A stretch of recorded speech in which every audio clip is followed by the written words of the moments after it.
For orthopedic surgery, and especially for what I do for joint replacement, the impact is so immediate for patients. And the impact that you see them come back to clinic in 6 weeks and they're walking without pain when they came in originally in a wheelchair is impressive. It's amazing. It's really satisfying to see.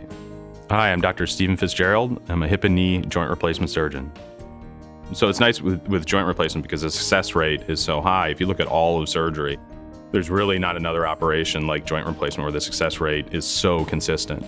And the risk of complication is so low. So it's very easy to reassure patients going into the operating room and try and put their fears at ease. They're making the right decision. And it's an amazing relationship that you have with these people and the level of trust that somebody's going to let you go to the operating room, perform an operation on them with the confidence that they're going to be better afterwards.